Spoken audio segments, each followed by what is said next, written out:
नमस्कार दोस्तों, हम आज एक बार फिर हाजिर हैं उपन्यास सम्राट मुंशी प्रेमचंद द्वारा रचित गोदान उपन्यास का भाग 8वां लेकर के।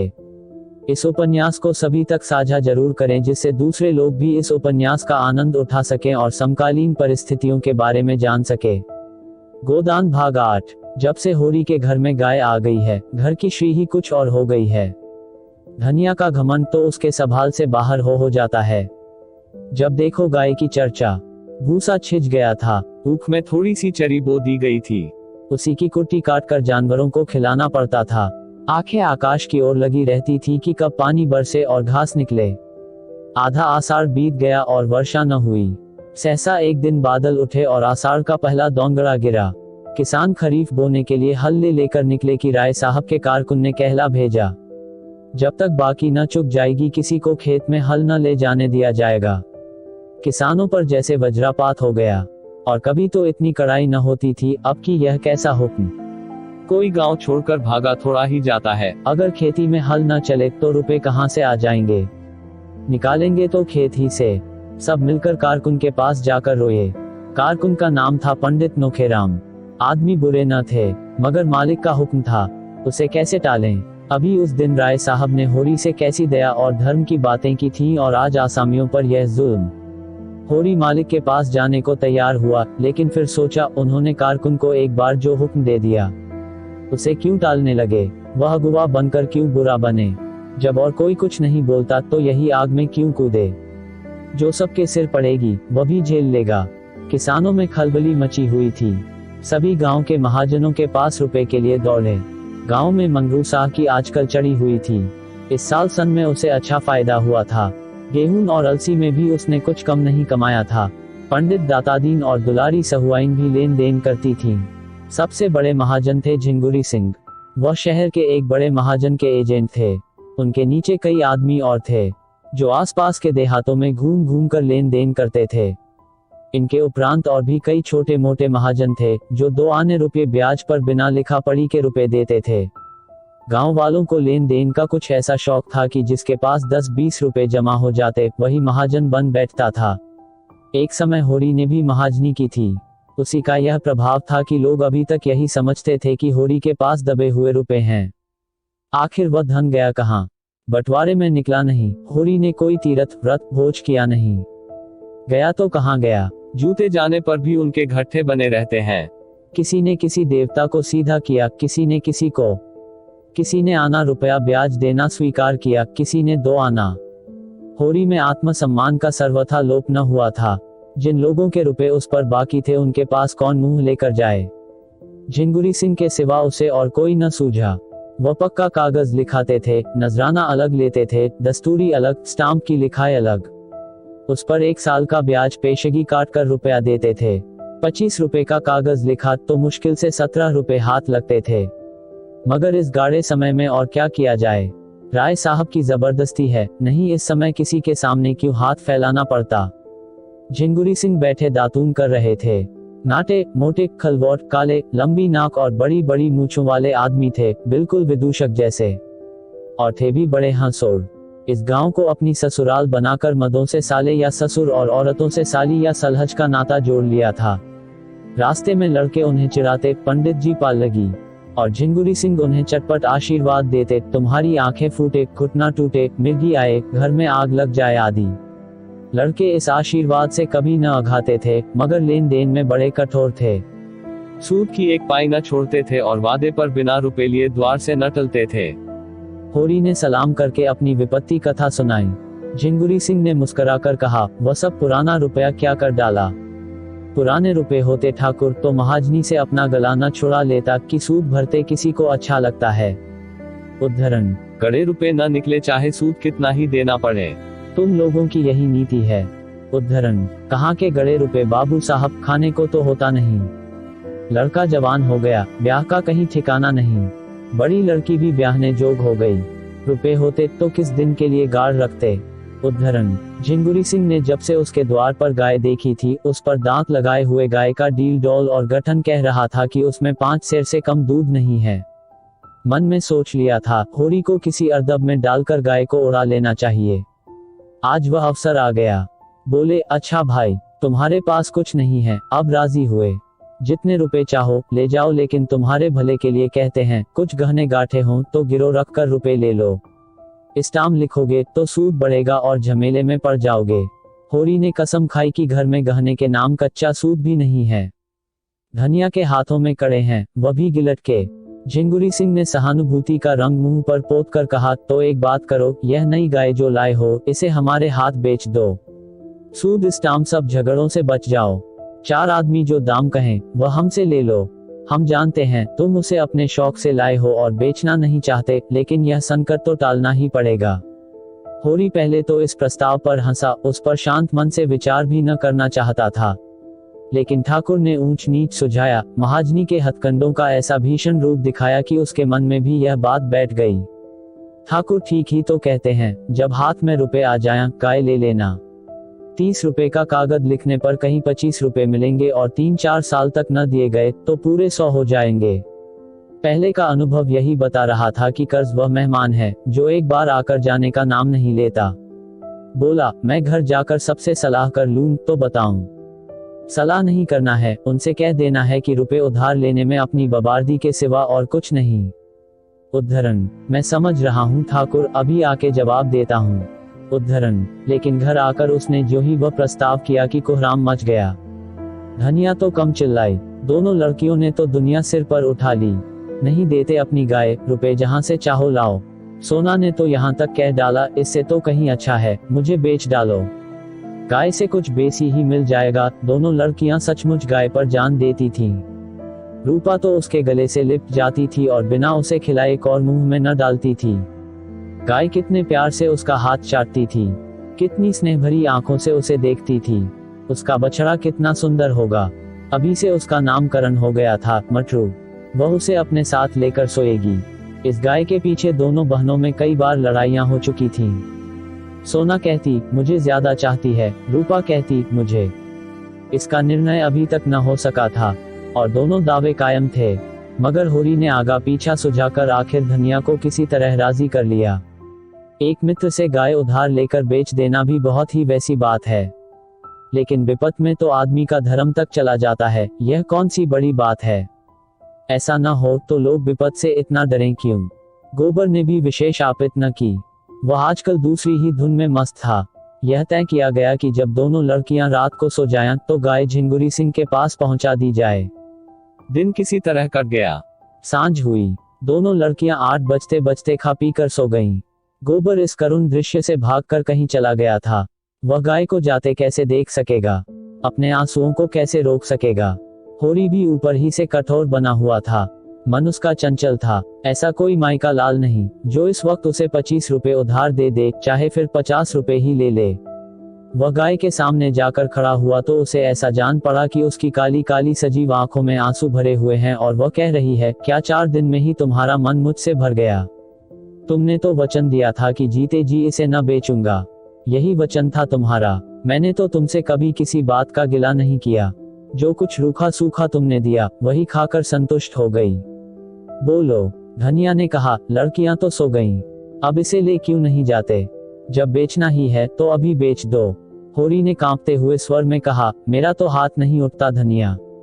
उसका मुंह नहीं देखती, रहने दो, रुपए सूद पर ले लूंगा।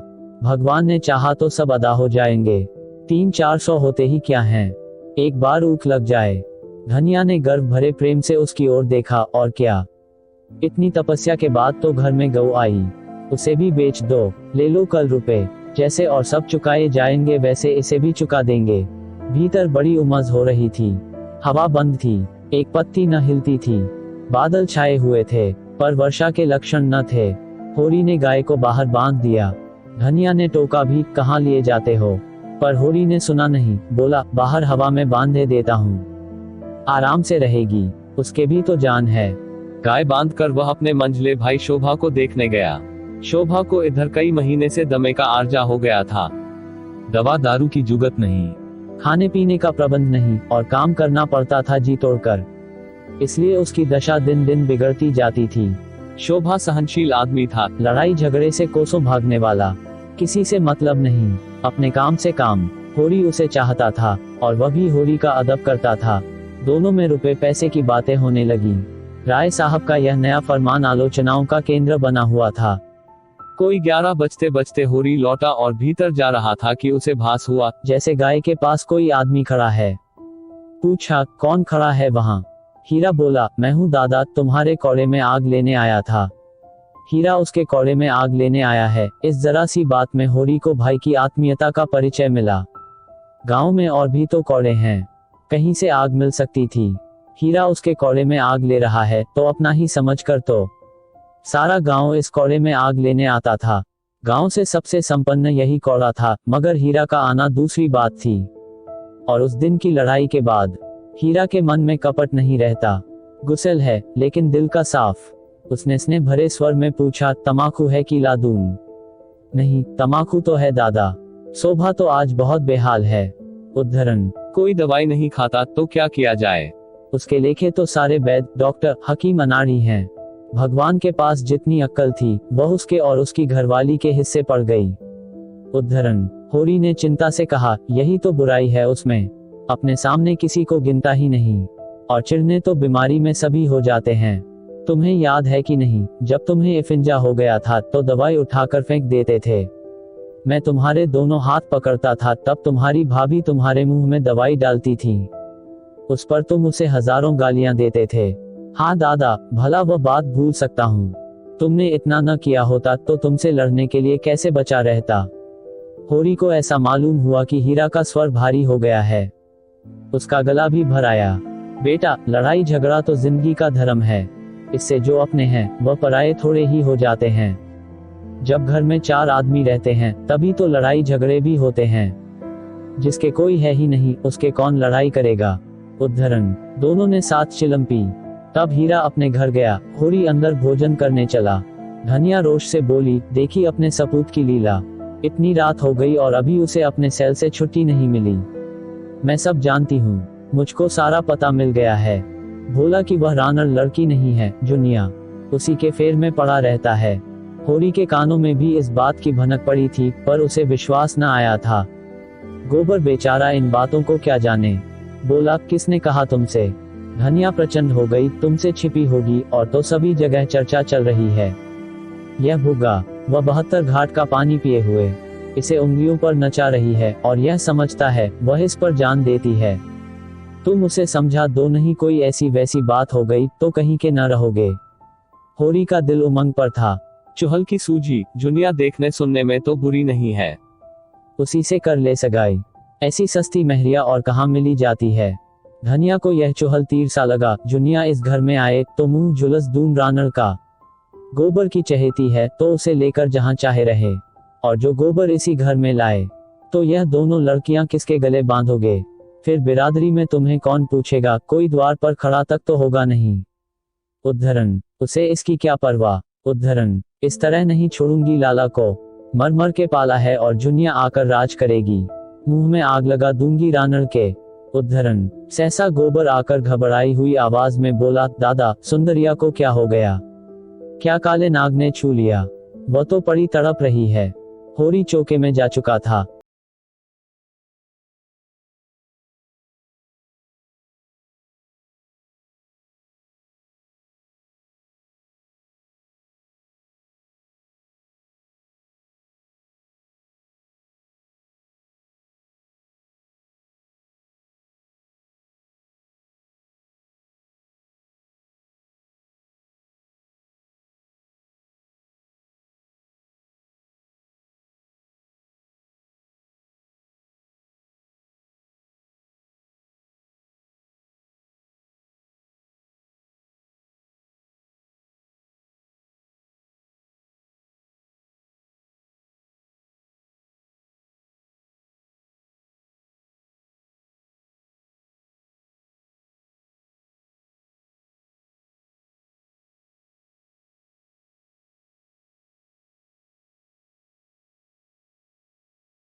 हमारे दिन पतले हैं, न जाने कब क्या हो जाए। लेकिन नहीं, उसे गंभीर लग रही है।